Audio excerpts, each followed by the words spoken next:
Hello everyone, you are watching IELTS and English with NBR. IELTS Listening Test 67. There are 4 parts of this listening test. Part 1 is about an employment agency. In part 2, you will hear a woman called Alice Riches talking on the radio. Part 3 is a conversation between 2 students called Hazel and Tom regarding assignment. In part 4, you will hear a part of a lecture. So let's begin our today's listening test. This is the IELTS listening test. You will hear a number of different recordings, and you will have to answer questions on what you hear. There will be time for you to read the instructions and questions, and you will have a chance to check your work. All the recordings will be played once only. The test is in 4 parts. At the end of the test, you will be given 10 minutes to transfer your answers to the answer sheet. Now turn to Part 1.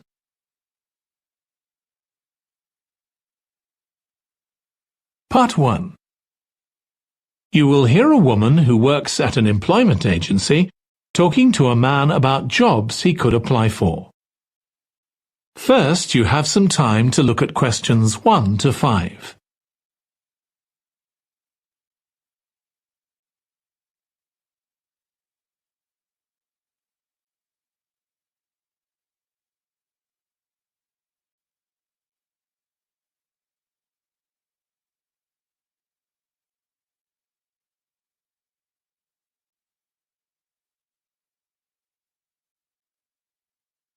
Now listen carefully and answer questions 1 to 5. Good morning. Thanks for coming in to see us here at the agency, Joe. I'm one of the agency representatives, and my name's Sally Baker. Hi, Sally. I think we spoke on the phone, didn't we? That's right, we did. So, thank you for sending in your CV. We've had quite a careful look at it, and I think we have 2 jobs that might be suitable for you. Okay. The first one is in a company based in North London. They're looking for an administrative assistant. Okay. What sort of company is it? They're called Home Solutions, and they design and make furniture. Oh, I don't know much about that, but it sounds interesting. Yes, well, as I said, they want someone in their office, and looking at your past experience, it does look as if you fit quite a few of the requirements. So on your CV it appears you've done some data entry? Yes. So that's one skill they want. Then they expect the person they appoint to attend meetings and take notes there. Okay. I've done that before, yes. And you need to be able to cope with general admin. Filing and keeping records and so on. But that should be okay. And in my last job, I also had to manage the diary. Excellent. That's something they want here too. I'd suggest you add it to your CV. I don't think you mentioned that, did you? No. So, as far as the requirements go, they want good computer skills, of course, and they particularly mention spreadsheets. That should be fine. And interpersonal skills, which would be something they'd check with your references. I think that should be okay, yes. Then they mention that they want someone who is careful and takes care with details. Just looking at your CV, I'd say you're probably all right there. I think so, yes. Do they want any special experience? I think they wanted some experience of teleconferencing. Oh, I've got 3 years' experience of that. Let's see. Yes, good. In fact, they're only asking for at least 1 year, so that's great. So is that something that might interest you? It is, yes. The only thing is, you said they were in North London, so it would be quite a long commute for me. Okay. Before you hear the rest of the conversation, you have some time to look at questions 6 to 10.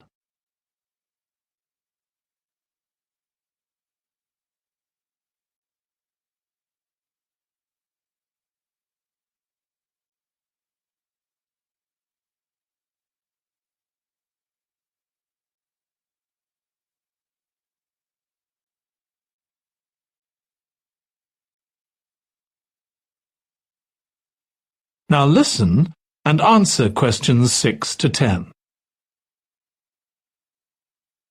So the second position might suit you better as far as the location goes. That's for a warehouse assistant, and that's in South London. Yes, that would be a lot closer. And you've worked in a warehouse before, haven't you? Yes. So as far as the responsibilities for this position go, they want someone who could manage the stock, obviously, and also deliveries. That should be okay. You've got to keep track of stuff, but I've always been quite good with numbers. Good. That's their first requirement. And they want someone who's computer literate, which we know you are. Sure. Then they mention organisational skills. They want someone who's well organised. Yes, I think I am. And tidy? Yes, they go together really, don't they? Sure. Then the usual stuff. They want someone who can communicate well, both orally and in writing. Okay. And for the last warehouse job I had, one of the things I enjoyed most was being part of a team. I found that was really essential for the job. Excellent. Yes, they do mention that they want someone who's used to that, yes.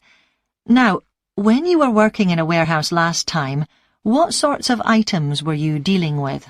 It was mostly bathroom and kitchen equipment, sinks and stoves and fridges. So you're okay moving heavy things? Sure. I'm quite strong, and I've had the training. Good. Now, as far as experience goes, they mention they want someone with a licence and that you have experience of driving in London, so you can cope with the traffic and so on. Yes, no problem. And you've got experience of warehouse work. And the final thing they mention is customer service. I think, looking at your CV, you're okay there. Right. So, what about pay? Can you tell me a bit more about that, please? That is the end of part 1. You now have 1 minute to check your answers to part 1.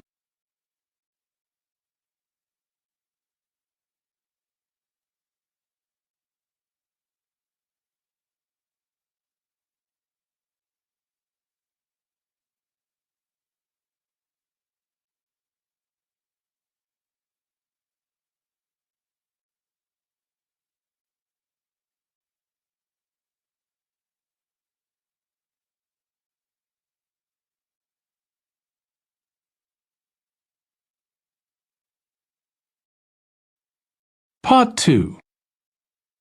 You will hear a woman called Alice Riches talking on the radio about a scheme which involves closing streets to traffic to allow children to play.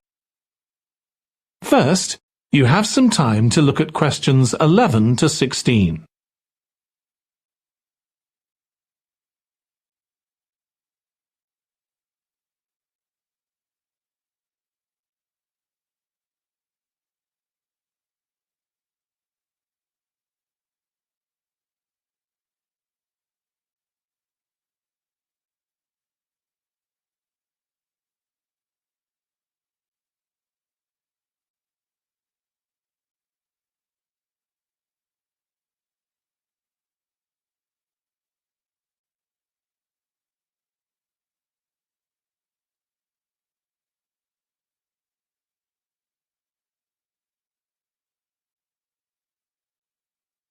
Now listen carefully and answer questions 11 to 16.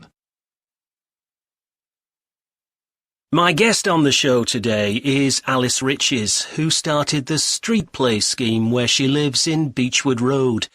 For those of you that don't already know, Street Play involves local residents closing off their street for a few hours so that children have a chance to play in the streets safely.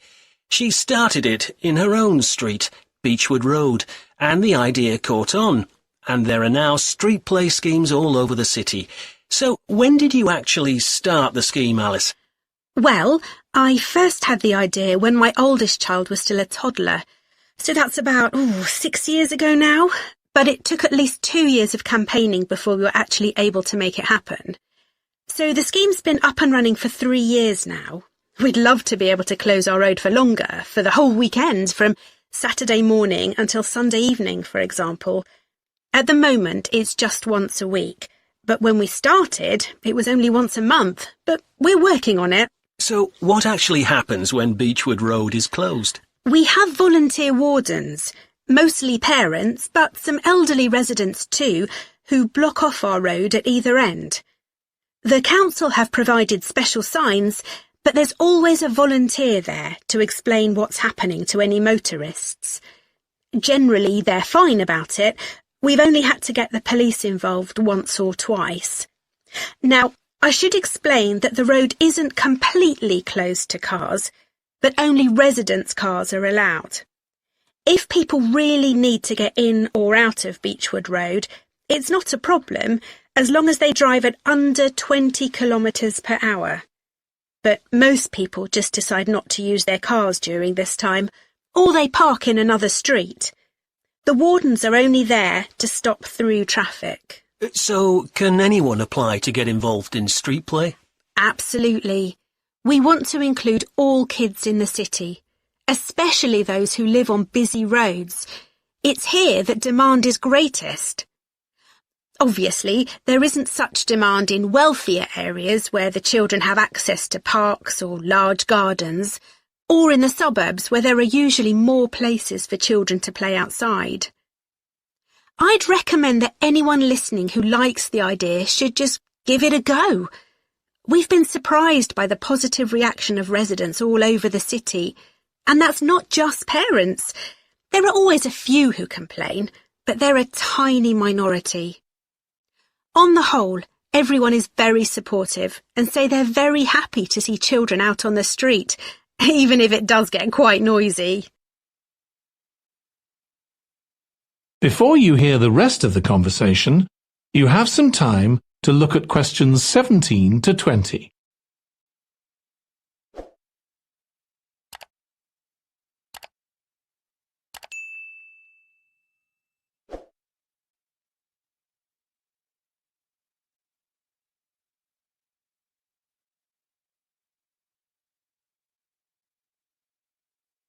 Now listen and answer questions 17 to 20. There have been so many benefits of street play for the kids. Parents really like the fact that the kids are getting fresh air instead of sitting staring at a computer screen, even if they're not doing anything particularly energetic. And of course, it's great that kids can play with their friends outside without being supervised by their parents. But for me, the biggest advantage is that kids develop confidence in themselves to be outside without their parents. The other really fantastic thing is that children get to know the adults in the street. It's like having a big extended family. It certainly does have a lot of benefits. I want to move on now and ask you about a related project in King Street. Right. Well, this was an experiment I was involved in, where local residents decided to try and reduce the traffic along King Street, which is the busiest main road in our area, by persuading people not to use their cars for one day. We thought about making people pay more for parking, but we decided that would be really unpopular. So instead we just stopped people from parking on King Street, but left the other car parks open. It was surprising how much of a difference all this made. As we'd predicted, air quality was significantly better, but what I hadn't expected was how much quieter it would be, even with the buses still running. Of course, everyone said they felt safer, but we were actually amazed that sales in the shops went up considerably that day. We thought there'd be fewer people out shopping, not more. That's really interesting. So, the fact that the street was... That is the end of part 2. You now have 30 seconds to check your answers to part 2.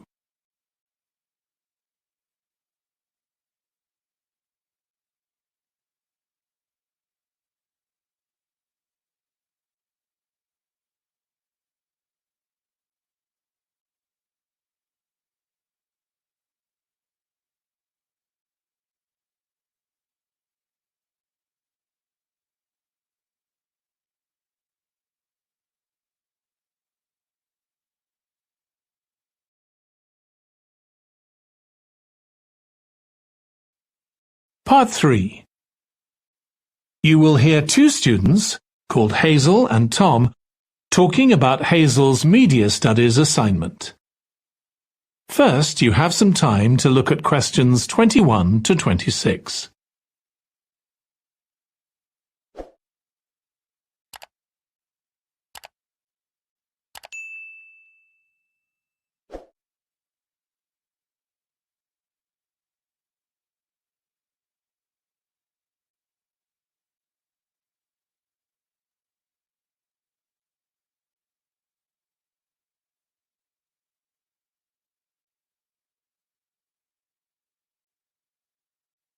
Now listen carefully and answer questions 21 to 26.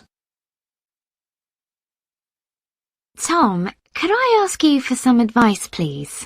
Yes, of course. If you think I can help. What's it about?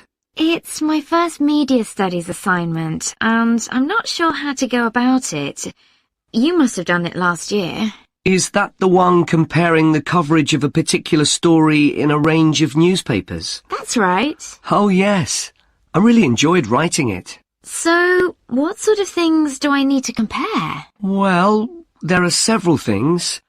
For example, there's the question of which page of the newspaper the item appears on. You mean because there's a big difference between having it on the front page and the bottom of page 10, for instance? Exactly.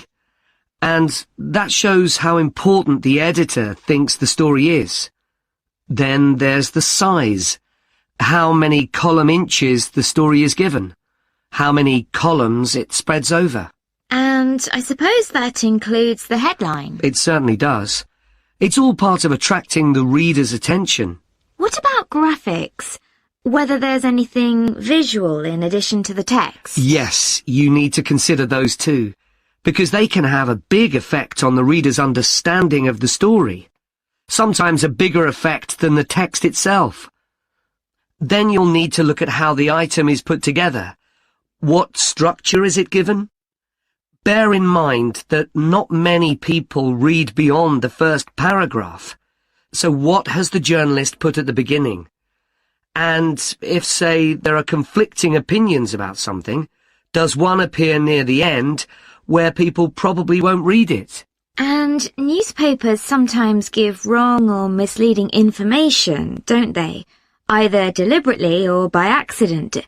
Should I be looking at that too? Yes, if you can. Compare what's in different versions, and as far as possible, try and work out what's true and what isn't. And that relates to a very important point. What's the writer's purpose? Or at least the most important one, if they have several. It may seem to be to inform the public, but often it's that they want to create fear or controversy, or to make somebody look ridiculous. Gosh, I see what you mean.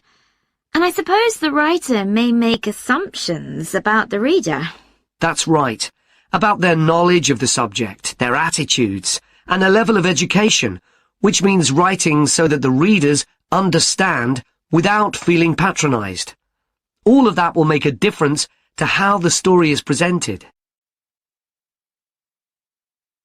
Before you hear the rest of the discussion, you have some time to look at questions 27 to 30.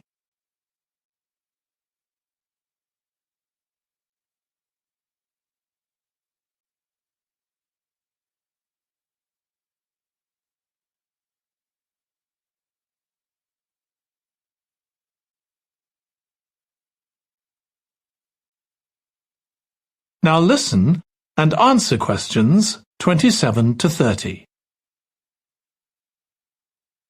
Does it matter what type of story I write about? No. National or international politics, the arts, anything, as long as it's covered in 2 or 3 newspapers. Though of course it'll be easier and more fun if it's something you're interested in and know something about. And on that basis, a national news item would be worth analysing. I'm quite keen on politics, so I'll try and find a suitable topic. What did you choose for your analysis, Tom? I was interested in how newspapers expressed their opinions explicitly. So I wanted to compare editorials in different papers But when I started looking, I couldn't find two on the same topic that I felt like analysing. In that case, I won't even bother to look. So in the end, I chose a human interest story, a terribly emotional story about a young girl who was very ill, and lots of other people, mostly strangers, raised money so she could go abroad for treatment. Actually, I was surprised. Some papers just wrote about how wonderful everyone was, but others considered the broader picture, like why treatment wasn't available here. I usually find stories like that raise quite strong feelings in me. I'll avoid that. Perhaps I'll choose an arts topic, like different reviews of a film or something about funding for the arts. I'll think about that. Yes, that might be interesting. Okay, well, thanks a lot for your help, Tom. It's been really useful. You're welcome. Good luck with the assignment, Hazel. That is the end of part 3. You now have 30 seconds to check your answers to part 3.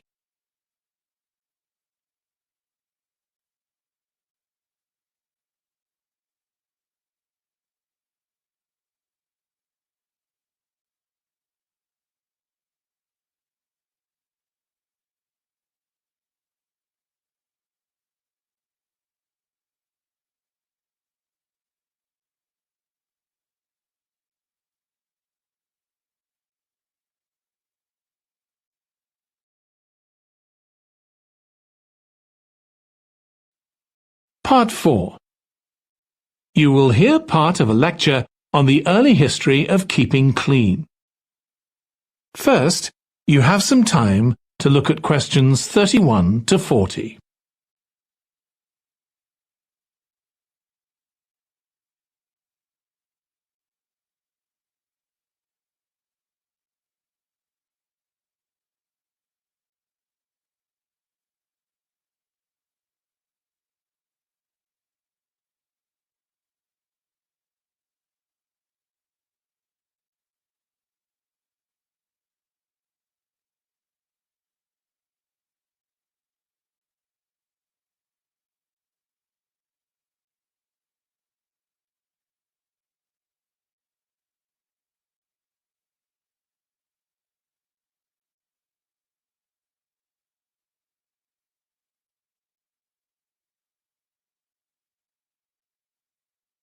Now listen carefully and answer questions 31 to 40.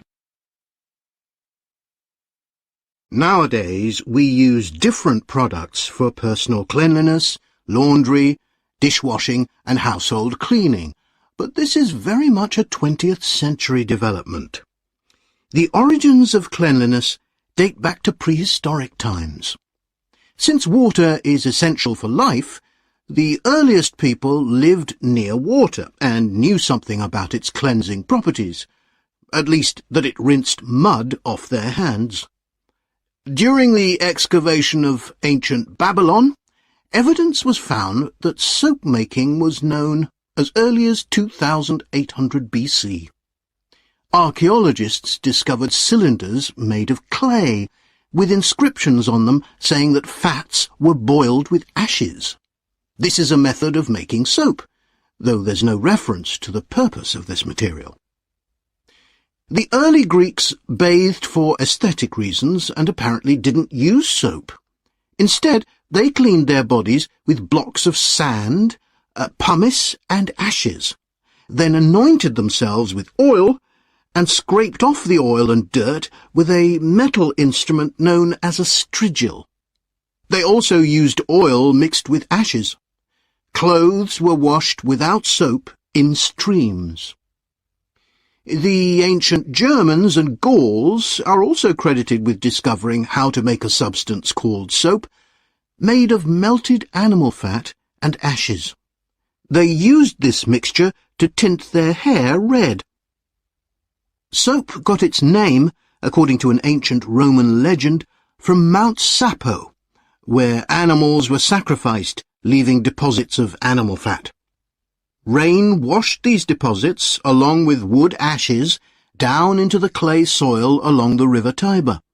women found that this mixture greatly reduced the effort required to wash their clothes. As Roman civilization advanced, so did bathing. The first of the famous Roman baths, supplied with water from their aqueducts, was built around 312 BC. The baths were luxurious, and bathing became very popular. And by the 2nd century AD, the Greek physician Galen recommended soap for both medicinal and cleansing purposes.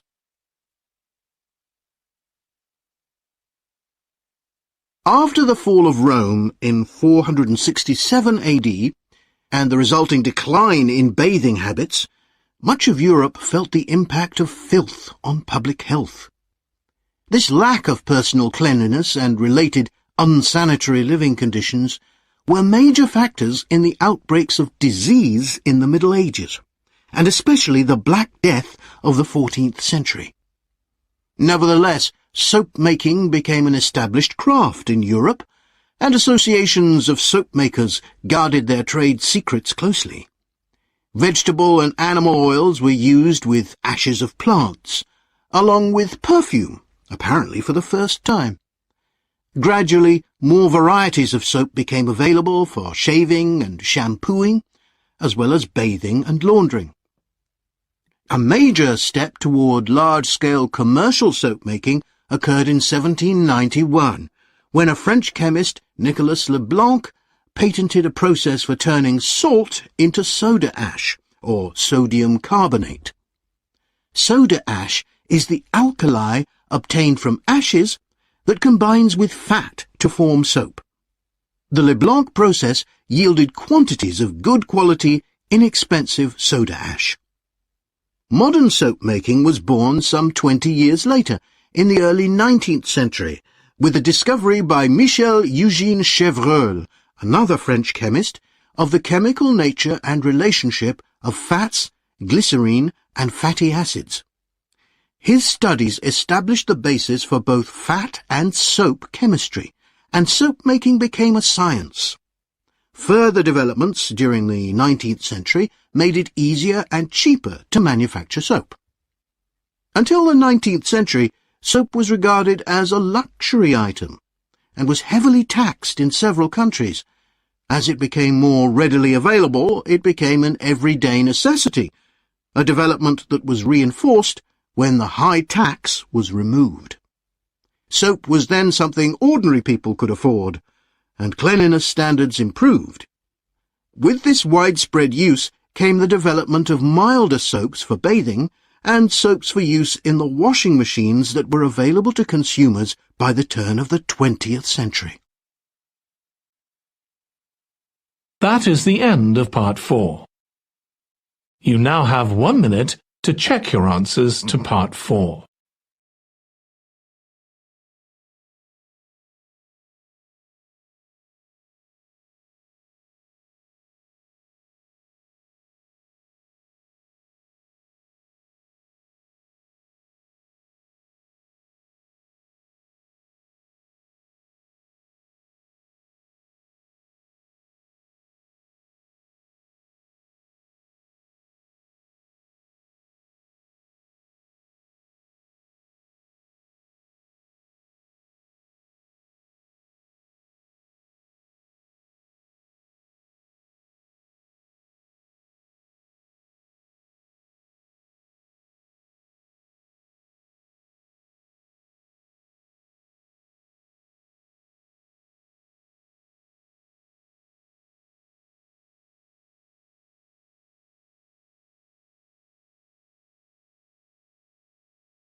That is the end of today's listening test. Please share your scores in the comments section below so that I can monitor your test scores. Keep watching IELTS and English with NBR.